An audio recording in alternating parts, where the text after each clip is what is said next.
Sadekar family blog पहिल्या चॅनेलमध्ये सर्वांचं स्वागत आहे आणि हा माझा पहिलाच ब्लॉग आहे। हे आमची आहे आराध्या, ही आहे शांभवी, हा आहे श्रवण, आहे वेदांश, ही आहे शीतल, ही माझी जाऊ आहे, ही आहे श्रीषा, हा आहे आमचा सर्वात छोटासा प्यारासा बाबू, त्याचं नाव तन्विश आहे, ही आहे वैष्णवी। चला तर आता मी तुम्हाला पेरूची झाडं आमच्या जंगलातली दाखवणार आहे। हे आमचं पेरूचं झाड आहेत, सध्या त्याला पेरू छोटे छोटे लागलेले आहेत। हे आमचं काजूची झाड आहे,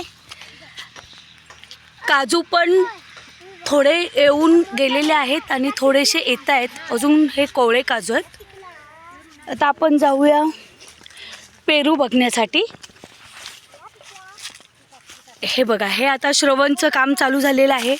पेरू, हा एक पिकलेला पेरू आहे, ते काढायचं त्याचं काम चालू आहे, पण त्याच्या हाताला येतच नाही आहे आणि काठी पण तिथे पोचत नाही आहे। एक काठी तर वरती अडकूनच बसलेली आहे।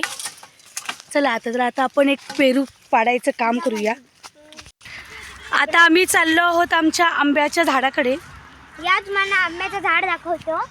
हे बघा, हे पण सगळीकडे आमचे काजूचीच झाड आहेत। हे पूर्ण आमचे काजूची झाड आहेत आणि हे सर्व जे आहे ते जंगल आहे, पूर्ण जंगल आहे, अगदी घनदाट तसं जंगल आहे।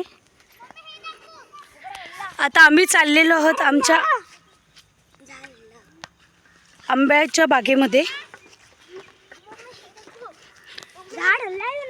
जाऊ नकोस तिथे।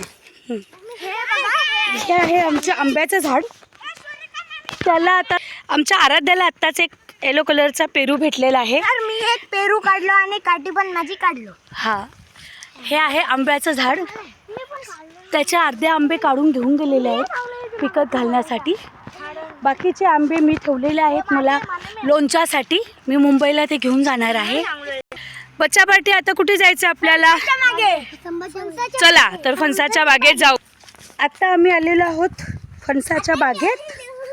फणसाची बाग बघा, खूप फणस अगदी भरलेलं आहे झाड।